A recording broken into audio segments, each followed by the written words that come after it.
good afternoon. Hello. My beautiful guest, Amanda Brooks, today. So just to give you a little introduction, so I think it's really important that we set the scene for who you are and why we're speaking today. So Amanda is a highly experienced alignment mentor with over 30 years experience in supporting individuals through the most challenging moments of their lives, including sometimes cancer. Known for her compassion and her intuition, Amanda helps her clients navigate emotional overwhelm, physical stress, and energetic imbalances. Through her transformative methods, she empowers individuals to release old patterns that do not serve them, helping them to find a clarity and a resilience, and helping them to create balance and ease during their healing journey. And so it is with huge privilege that I welcome you today, not only as a colleague and somebody who's helped me personally, but also as a dear friend. So welcome, Amanda. Thank you so much, Jo, for having me here. I really appreciate it. Thank you. So how I start all of my podcasts is to ask my guests, what 3 things do you do on a regular basis for your own health and well-being, for your own self-care? So my very good friend, she gave me this app called New Calm, and I've been using that as a meditation. Before that, I've been doing that daily, and it's been brilliant. Before that, I was doing various other types of meditation, keeping quiet, finding that space within just to feel that peace and that centeredness, which some days is easier said than others. Then the other thing that I do regularly every single month is I have what's called a sound bath. So people using their voice and gongs and crystal bowls, because often our energy field, which I know we will be talking about, it gets sort of like full of stuff. And so I find that's a good way for me to keep my energy clear so that I can then help other people. And then the third thing is I like dancing. So I do like a bit of a jig in the morning while I'm waiting for the kettle to boil, and I really enjoy that. It's fun. Yeah. Thank you. Thank you for sharing those. And I know a lot of people will resonate with all of them. And if they don't, maybe they should try practicing them, because they are all really, really valuable tools. So thank you for that. So my first question to you today is, can you please share with those who are listening a little bit about you, your background, and how you got into, how you found energy healing? Okay, so I'm a bit of a cheat on this one because ever since I was really little, I've been so interested in energy and healing. So I say a cheat because I feel like I had a bit of a stepping up way before most of us get that. But what happened is I was a registrar of births, deaths and marriages, and we had a couple of car accidents, and I was the passenger both times. And it ended up with, I was in constant pain. I couldn't sleep for the pain. I was in a plaster cast. Everything that you can imagine was done over 2 years. And I was only, what, 24, 25 at the time.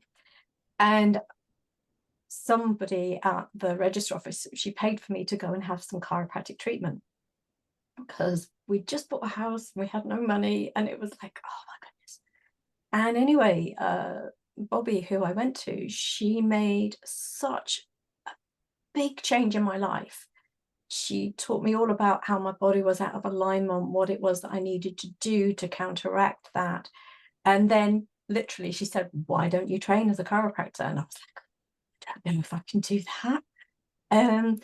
But anyway, I did. And what happened was I was noticing people weren't structurally, they would be in alignment, but physically they weren't. There was lots of pain, there was emotional stuff. And so I went on a kinesiology course.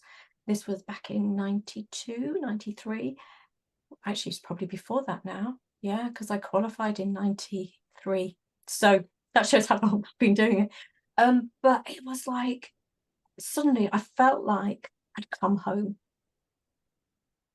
I was working with people and I could feel the difference. They could feel the difference. And it was like literally there was like a tuning fork inside me and it was just resonating that this is the thing. And really, that's what I've been doing since that point. I gave up the chiropractic in the end because most of my clients were just coming through for the kinesiology, Yeah. which is unheard of back in those days. But yeah, so I do feel very blessed to be doing something that I love. Yeah. And that as well is music to my ears, because how many people out in the world are doing things that they don't love to do? And that in itself can have a detrimental effect on health and well-being.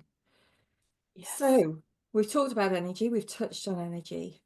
For those people who are listening who are not aware of energy healing and what it is, please can you explain a little bit more about that for them, please? Yeah, of course. So have you ever gone into a room and you felt, oh, I really don't like the energy in here. I can't wait to get out. Or you've gone somewhere and you thought, oh, this is so lovely. And you just want to put your feet up and curl up in the corner. Well, that's energy. And what happens is everything has an energy, every single thing. And so how the trees move, how the blades of grass are, everything has an energy vibration. And what happens is with us, our energy, so we have our physical body and then our energy field. And this is where we tend to pick things up first in our energy field. By the time we get unwell, we've already been unwell for a very long time in our energy field.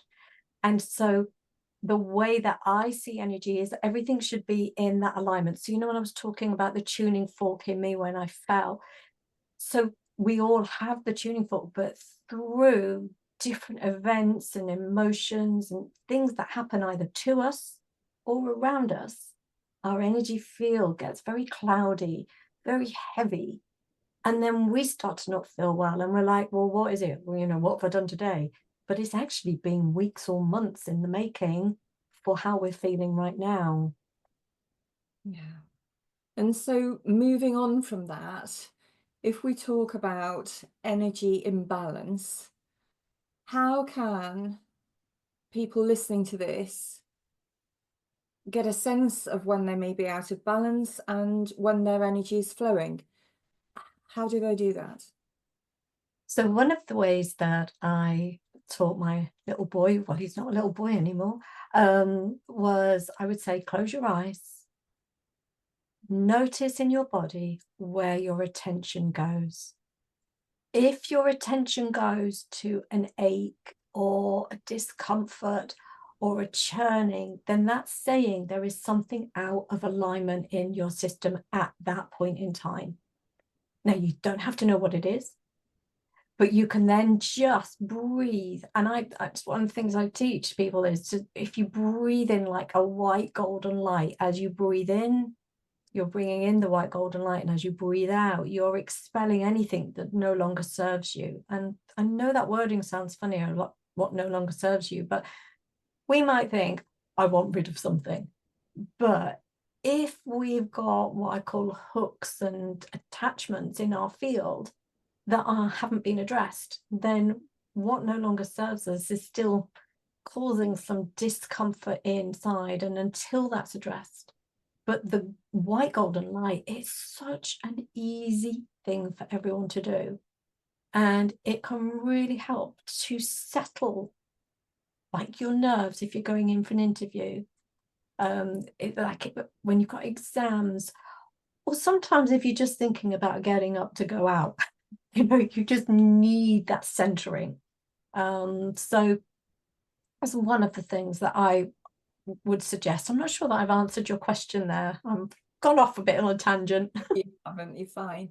I think what I would like for the listeners to know as well is, what are the detrimental effects of being out of balance energetically? How can that affect them? Okay, so say you have an emotion that's in your body. Somebody's cut you up that day on the road and you're really angry and you're raging, but you just think, just got to get on, I've got to get where I'm going.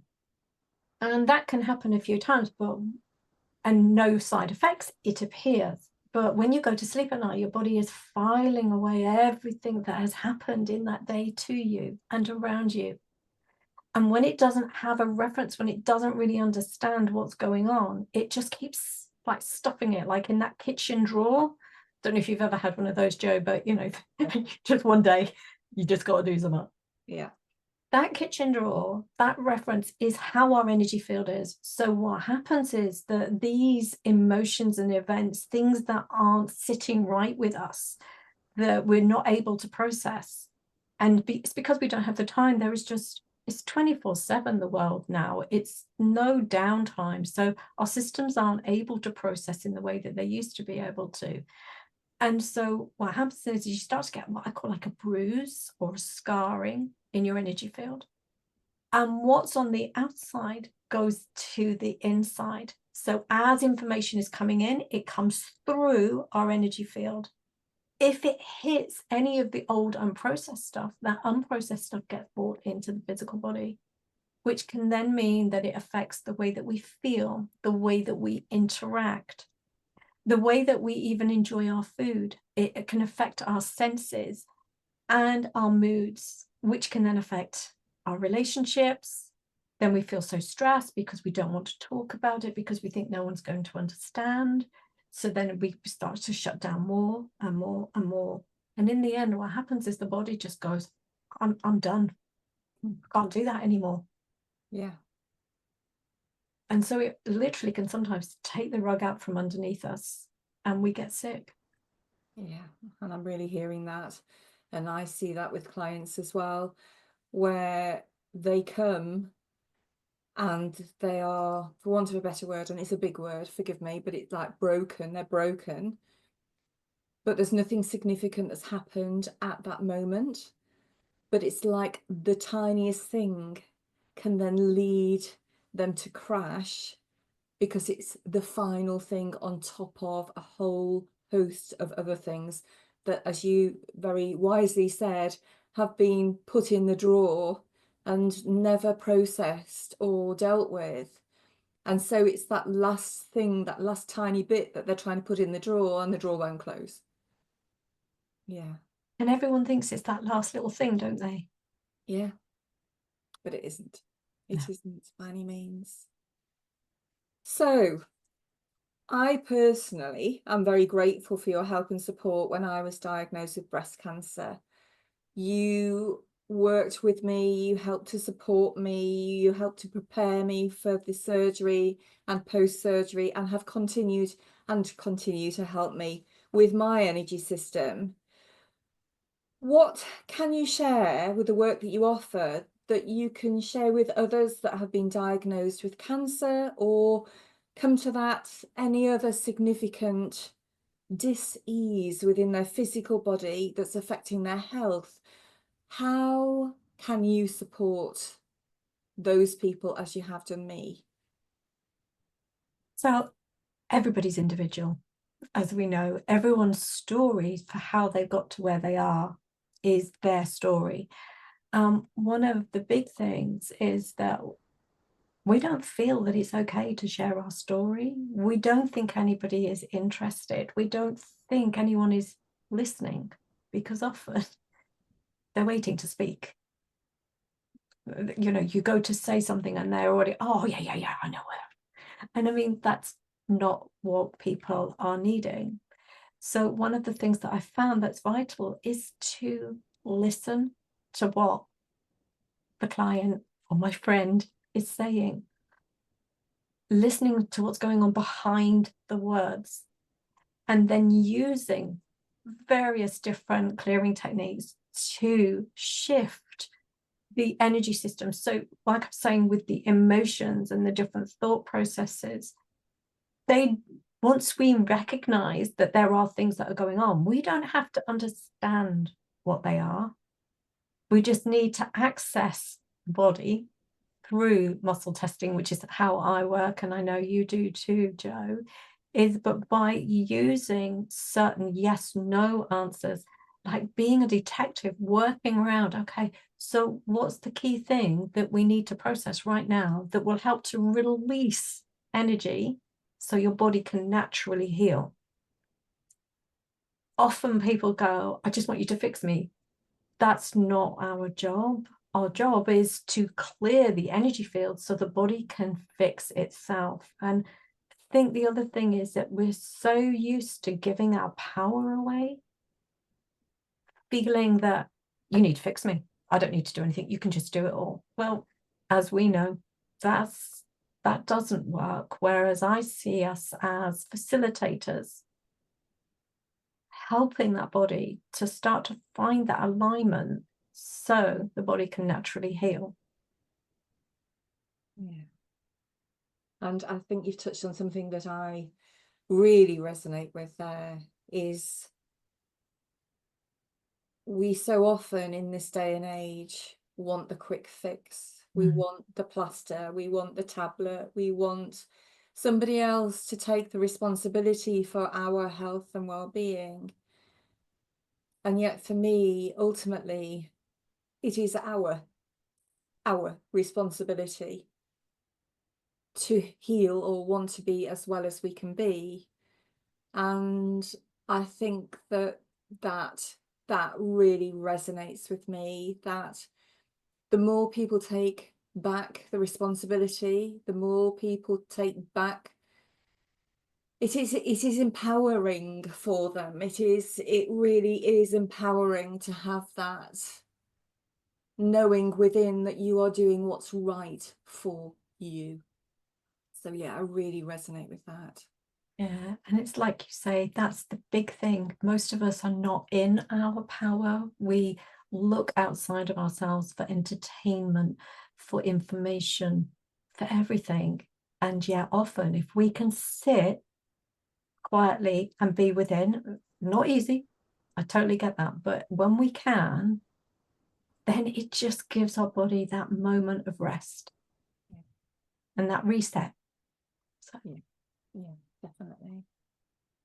So I talk a lot about fear, and I think it's one of the biggest things, one of the biggest emotions that's difficult to handle, difficult to cope with, difficult to come out of. I talk about the fear pit. When you land in it, you don't know how to climb out of it. But with any significant diagnosis, with any significant trauma or imbalance or event in our lives, it is one of the first emotions that comes up. And I'm going to use words here that probably may not be the right words, but it slaps us in the face and it just knocks us for six. So how can your work help people with fear? yeah, as you say, it's such a bit, it's a small word, but massive, isn't it? Because it's that false evidence appears real. Yeah. And what happens is we try to smooth out that fear by using the very thing that's causing it, which is our mind. So and it's impossible in some ways at times to do that, because our mind, when we go into that fear mode, it goes straight into the amygdala, which is that primitive emotional response center of that fight or flight. And then we're trying to sort it all out. But with the work that I'm doing, it's very much like looking at what are the fears that are in the system, because we can have absorbed those fears from what's been going on around us from the moment that we're born. You know, you come out, you've had a really hard struggle, and then you're in this, when we were born, a bright room, and then you were slapped on the backside. I mean, what a welcome. But also, you know, we've got, and scientists are finding this, that what our grandparents and our great grandparents, and I personally feel it goes back a lot further than that, have been through, affects us. And so a lot of the work I'm doing is clearing those ancestral patterns, those belief systems and limiting patterns that we have been ingrained with in order for us to fit into society. So we have to have a fear of crossing the road to a degree, because otherwise you'd just be like out there, you know. So you need certain amount of rules, but often we can have so many rules that we've put in place ourselves unknowingly and that our ancestors have, that they are the thing that feeds in to the fear. And so what I'm often doing is working from that angle, clearing as much of that energetic noise, as I call it, from the system. Does that mean that you're fearless afterwards? No. As I say, we need a certain amount of that. And if you take something away completely, the subconscious, it's like elastic band, and it just goes wham back the other way. So it's about doing it in alignment constantly with what that person needs at that point. Yeah, I really hear that. And I think that that is so relevant to so many people. So many people around are carrying fear, conscious, subconscious, but it limits life, it limits living fully. And, you know, it's one of the most, I'm going to use the word simplest, but it is one of the things that through energetic work, like the work that you do, you can help to clear so that people can live their lives fully, that they can be whole again instead of living as a shadow of themselves. So I think, you know, the work that you do is so invaluable to everybody. So I know that you've been a podcast guest on many podcasts recently, and the work that you do is astounding and is constantly developing. So my final question for you today is, what have you got in store for 2025? I've got so many ideas. There's just like so many ideas, but I mean, at the moment, I am like working a lot around the chakra system, helping to clear those limiting patterns and beliefs that are taught within our system from our life and from our ancestors that are affecting our day-to-day choices. So that one's at the moment is like at the top of my sort of like, I go to sleep thinking about it and I wake up thinking about it. So yeah, I think that's the big one for me at this point. Okay. And so what we will do, and thank you for sharing that, is we will put information on your chakra clearing course on the resources page for everybody to find, and also Amanda's details should you wish to get in touch with her. So just to summarize today, we've talked about energy. So many people aren't fully aware of energy and what resources us and what depletes us, and how significantly we can be affected physically, emotionally, and spiritually when our energy is out of balance. And yet we can balance it once more, which is energizing. It brings back that vitality, that chi, that zest for life. And so I think if anybody's struggling, the way that I often describe it is, if you feel like you're wading through treacle, then that's a sign that everything's difficult and nothing's flowing, that everything's becoming a bit sticky. Then maybe that's the time to think about, how is my energy? And hopefully the wise words that Amanda has shared today will help you to understand the importance and how to clear and cleanse your energy, both for yourself, both yourself by doing it yourself, but also by seeking guidance from experts like Amanda. So the other thing that I'd just like to share with the listeners before we start is that you and I have decided to run a series of podcasts throughout the year to talk more about energy. Energy is something that we don't talk about, we don't know a lot about, and yet there is so much wisdom to share. If you are interested, then please keep your eyes open for the podcasts that we're going to be doing together throughout 2025. And let's talk about energy some more. That sounds amazing. So I would like to thank you hugely for being on this podcast today, for sharing your insights, your wisdom on all that you do. And I'm sure that there's more that we can cover at some point. So please come back and talk to us another day. But for now, thank you so much for coming. Oh, thank you. Thank you for having me here. I've really enjoyed it. Thank you. Thank you very much. Bye bye. Bye.